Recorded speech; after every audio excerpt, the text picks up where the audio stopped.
Rice Chex and Wheat Chex, the bite-sized cereals in the red and white checkerboard packages, present Space Patrol! High adventure in the wild, vast reaches of space. Missions of daring in the name of interplanetary justice. Travel into the future with Buzz Corry, Commander-In-Chief of the Space Patrol! In today's transcribed Space Patrol adventure, Buzz is trying to rescue Happy from a cavern on Neptune. As he hurries toward the cadet, a strange sound echoes in the cavern. Hap, what's that? Just one of Polidor's tricks. He's trying to scare us with sound. Corry, you're only a few yards from the cadet, and I am on another planet. But what? You'll never reach him. Commander, look out! The gate's closing! Happy! It's no use, Commander. You're both my prisoners.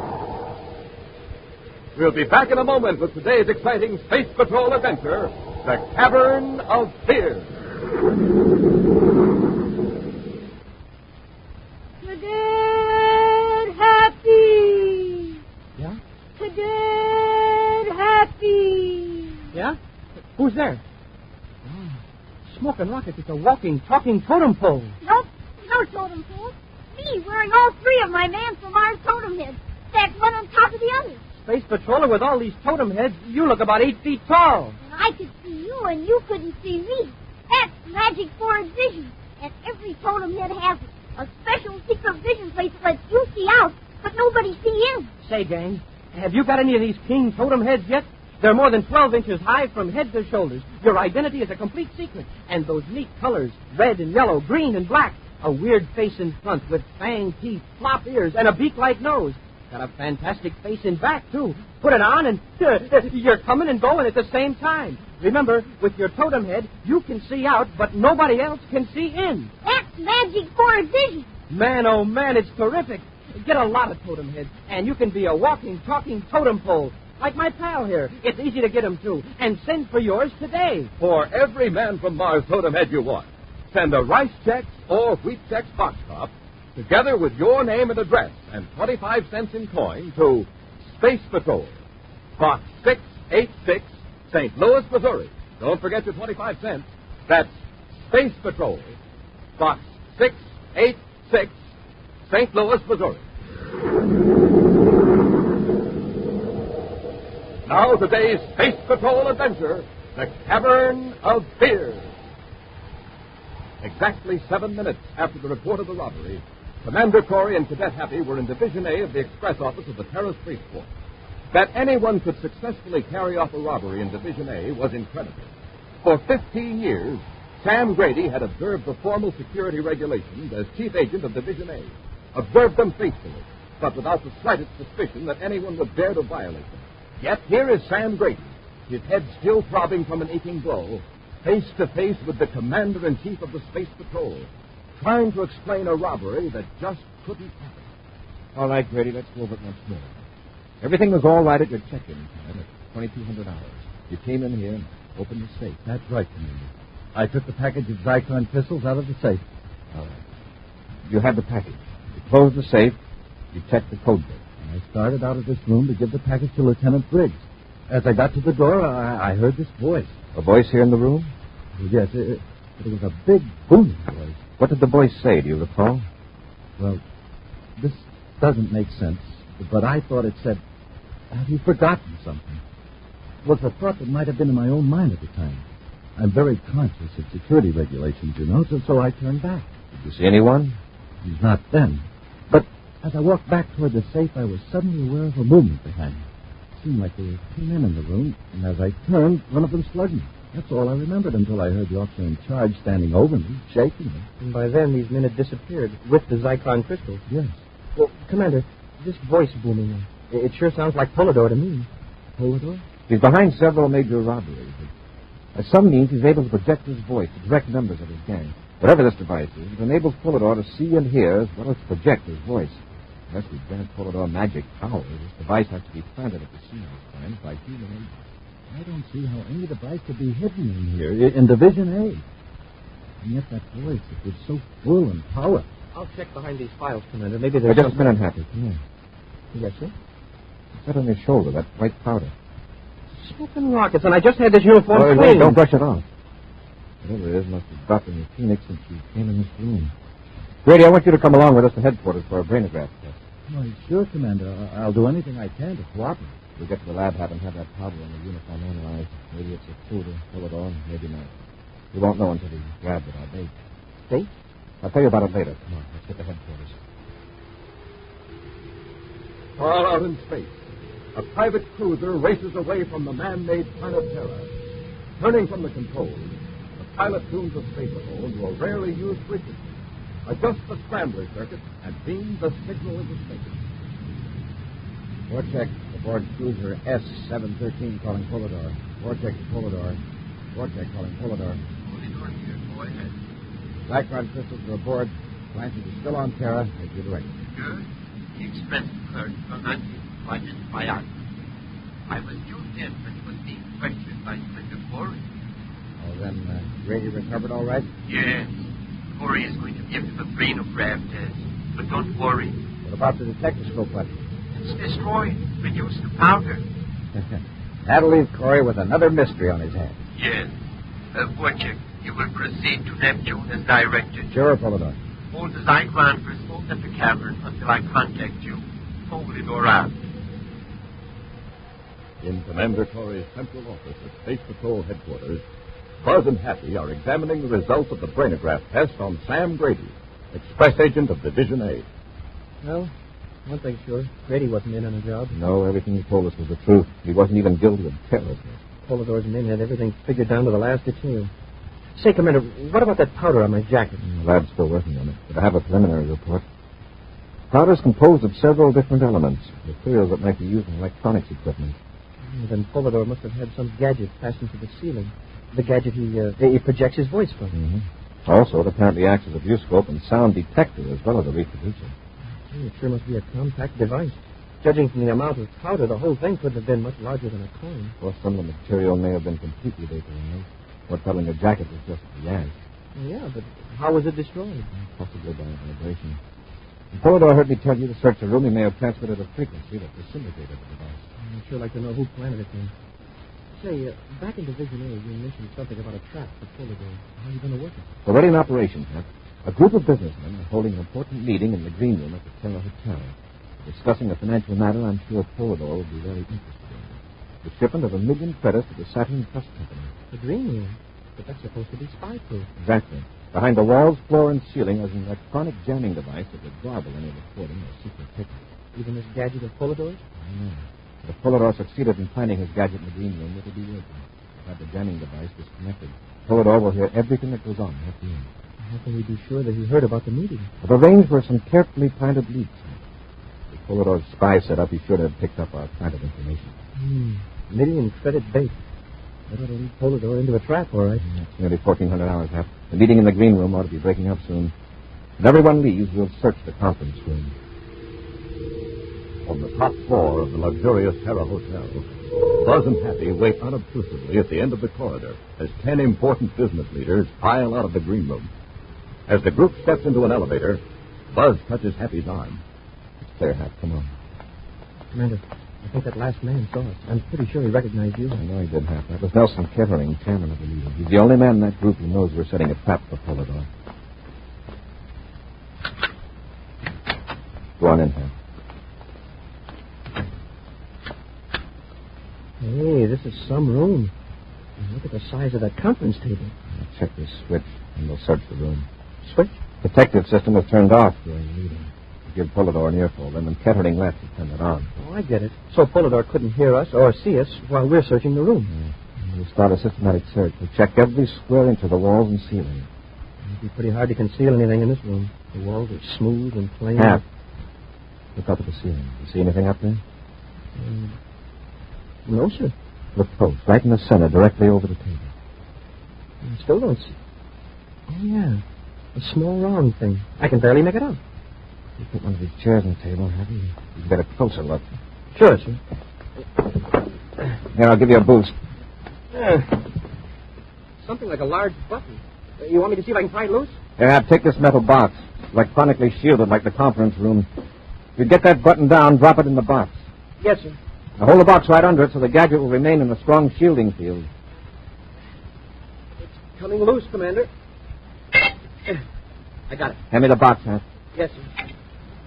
All right. Let's get back to headquarters and have the lab analyze this thing. When we get to headquarters, we'll have a check made on everybody here at the hotel who has access to the conference room. Yeah. Might give us a lead on who planted that gadget. Help! Help! Gentlemen, can you help me? What's the trouble? It's my partner. I was sent up here to help him clean one of the rooms. There he was, laying on the floor of the janitor supply room. I'll pull. Come on, Happy.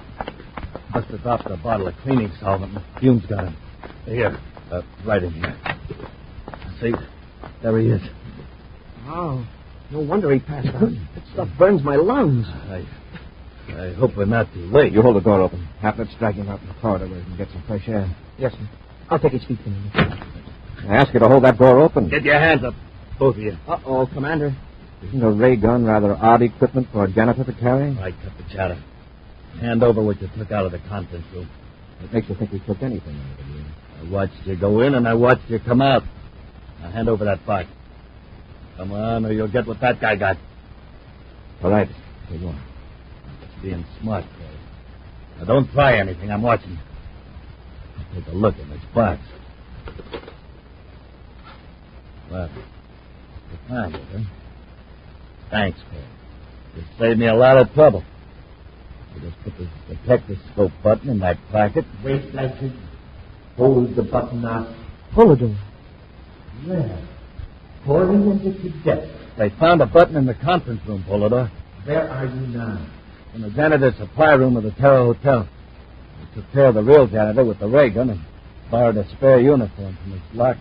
Blanchard, Yes, Polidor. you're on the top floor of the Terra Hotel? Yeah. Good. I noticed a window in the rear of the room. Use the ray gun on Corey and the cadet. Then shove them out the window. A 30-story drop from in there. And you'll be out of my life for good. We'll return to Space Patrol in just a moment. A spook from outer space. Or an Indian from a reservation on Mars. Or a mystery man from another solar system. Yes, sir, Space Patrollers. You could be any one of those weird characters when you're wearing a Man from Mars totem head with Magic Forehead Vision. That's the special secret vision plate every totem head comes equipped with. So you can see out, but nobody else can see in or know who's wearing the Man from Mars totem head. And to make sure your identity is a complete secret, it's more than 12 inches high. Colors that are out of this world. Red and yellow, green and black. Remember, you see out. Nobody sees in with Magic Forehead Vision. Fantastic fun. You can have it with a Man from Mars totem head. Get one. Get as many as you like and wear them all. Stacked one on top of the other. For every totem head you want, send a rice check or a wheat check box top, together with your name and address and 25 cents in coins to Space Patrol, Box 686, St. Louis, Missouri. Don't forget your 25 cents. That's Space Patrol, Box 686, St. Louis, Missouri. Offer good only in the USA and may be withdrawn at any time. Now, back to our Space Patrol adventure, the Cavern of Fear. Buzz and Happy have been lured into a janitor's supply room on the top floor of the Terra Hotel by Blanchard, one of Polidor's confederates. Holding the Space Patrollers at gunpoint, Blanchard removed the detectoscope button from a shielded box, enabling Polidor in some remote and unknown place of security to see and hear everything in the room. Polidor has ordered Blanchard to use the ray gun on Buzz and Happy, and then thrust their unconscious forms through the window 30 floors above the street. All right, Corey. You heard what Polidor said. I think I'll take care of you first. You're making a mistake, Blanchard. Why should you run all the risks through Polidor's dirty work? Go on, Blanchard. He's just calling. Let him have it. Okay, Polidor. What's that? It's just the intercom on the wall. Blanchard, look out! I'll take that gun, Blanchard. Hey, that was a beauty, Commander. Here's Blanchard's ray gun. Now, where's that detector scope? Well, Blanchard had it in his left hand. It's probably clenched in his fist. I'll get it. Too late. Nothing but fine powder. Lodor set off a disintegrator impulse when he saw his boy was in a jam. Hap, I'll answer the intercom. You check on the real janitor. I think he's starting to come around. We'll take Blanchard to headquarters. By the time Blanchard is brought into Commander Corry's office at headquarters, he has expressed himself as being willing to cooperate. He sits rubbing his bruised jaw as Buzz questions him. Okay, Blanchard. Have you ever seen this Polidor? No. I don't know of anybody who has. Can you give me the names of any of Polidor's agents? You might as well tell me now, Blanchard. We can put you under the brainograph, you know. All right, I'll tell you. I only know one of them, Pete Vorchek. I worked with him once. Where's Vorchek now? I don't know. He split up after a job at the express office. Oh, the Zyklon theft. Yeah. Vorchek had his special orders. I had mine. But wait. But Vorchek and I got pretty chummy. He told me a couple of things I wasn't supposed to know about the cavern. What cavern? It's a place on Neptune, Sector 17K. Vorchek was supposed to go to the cavern with the Zyklon. And meet Polidor there, maybe? Yeah, I doubt it. Nobody ever meets Polidor, except probably one or two of the higher-ups. This cavern on Neptune, how many men are there? Probably just Vorchek now. Polidor doesn't like the boys to get together and compare notes. Unless what? Unless he's got somebody in the Cavern of Fear. Cavern of Fear? Well, maybe Vorchek is pulling my leg. The Cavern of Fear is supposed to be a place Polidor uses to throw a scare into wise guys that get out of line. Part of the cavern is cold and damp and pitch dark. The icy water drips from the walls. Polidor had these detector scopes hidden around him. Hour after hour, these horrible noises boom around in the cavern. Vorchek said he's seen some pretty brave guys that are nearly out of their minds. Vorchek is there. He'll be contacted by Polidor. Blanchard, can you tell me exactly where this cavern is? If I could see a map of Neptune, I think I could. Vorchek mentioned a couple of landmarks.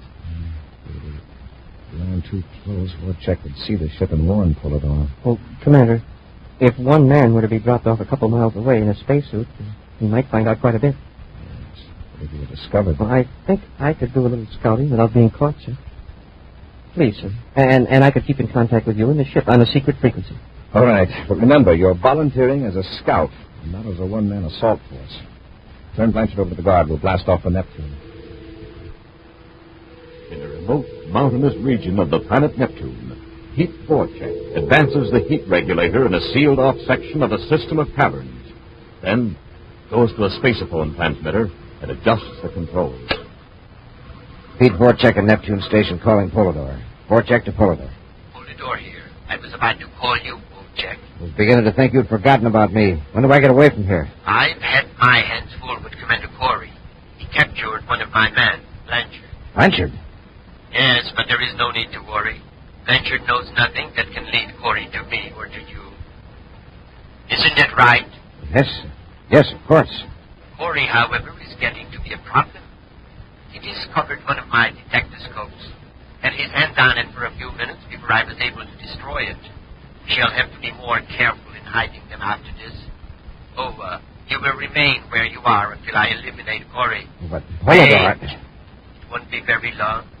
Let me tell you. Corry doesn't know it, but right. Far to the east, the Terra 5 circles over the mountains of Neptune. Alone in the ship, Commander Corry sets the spaceophone receiver to a secret space patrol frequency.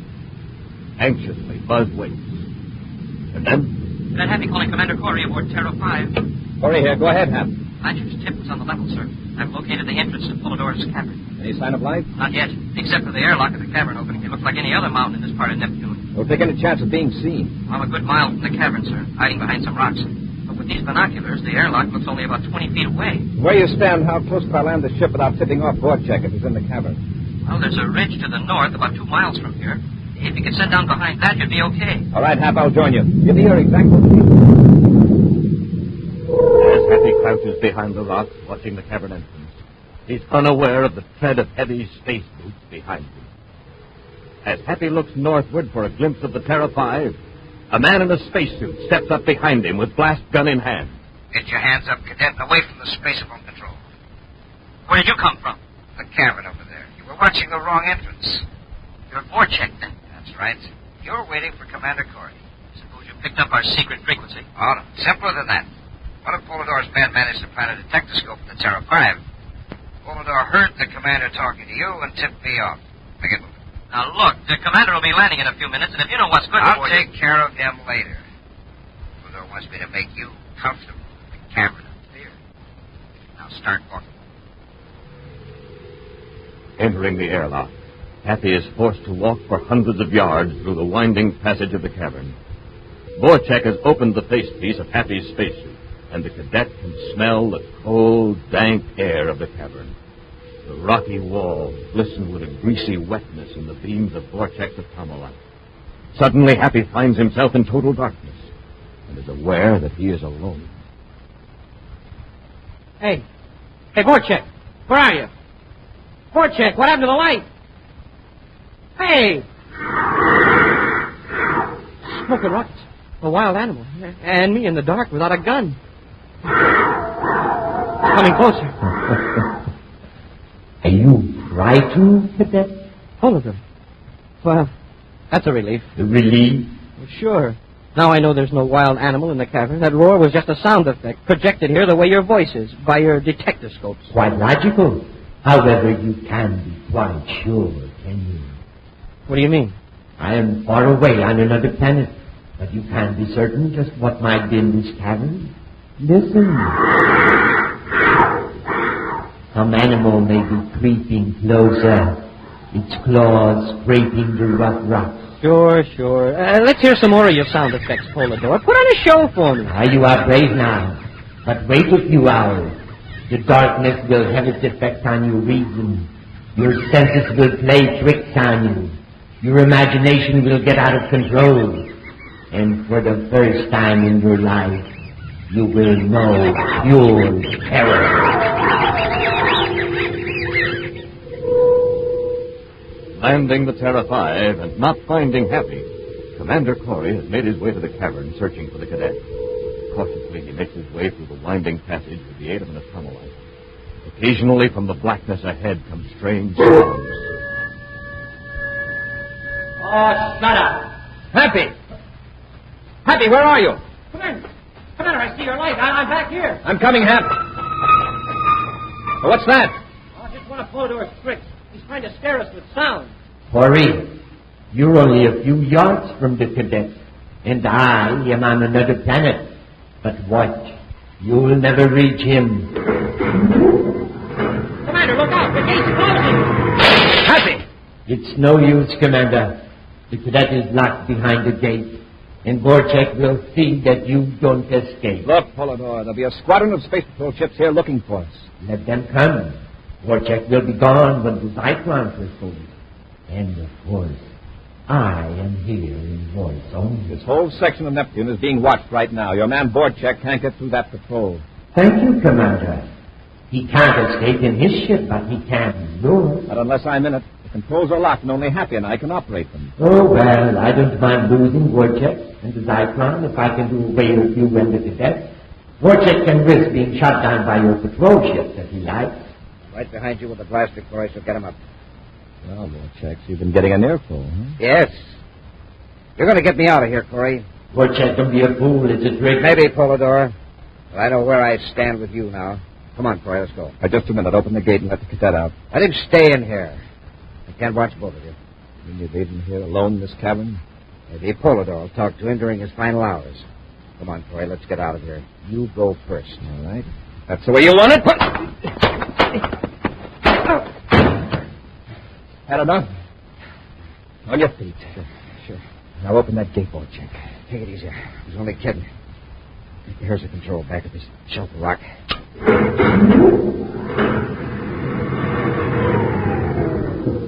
Commander! You okay, Hat? Oh, yeah. Oh, great. Hey, you've got Vorchek. He's riding back with us. Too bad we can't include Polidor. Did he give you a rough time? Oh, he sure did. I didn't mind the bats and the leopard, but one sound really had me scared. I figured I was really off my rocker. What was it? Well, It was so real I could almost feel it rubbing up against me, even through my spacesuit. Brr. Rattlesnake? No, it was... Hey, I thought I heard it again. Just now. Look down at your feet. It's smoking rockets. A kitten. And it's real. Hap, don't tell me you're afraid of cats. Oh, no, sir. Not when they're real.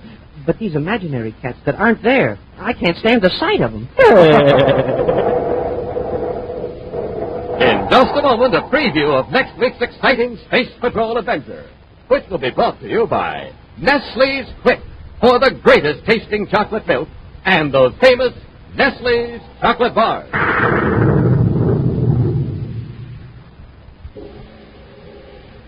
Who is the man from Mars?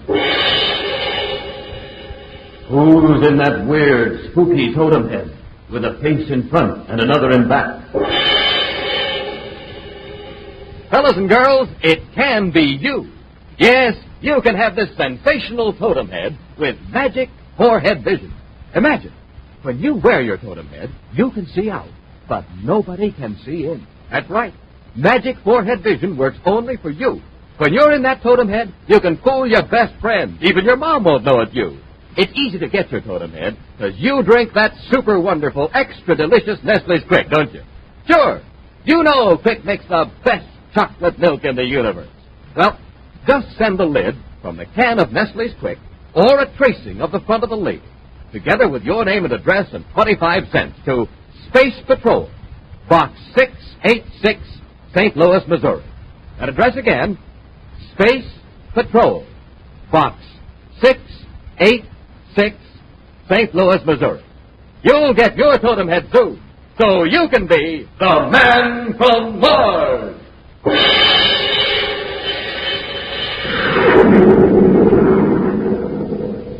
Now a preview of next week's exciting Space Patrol adventure. Buzz and Happy are aboard the Terra 5, preparing to fight off an attacking robot ship. Fire stern torpedo 1. Fire 1.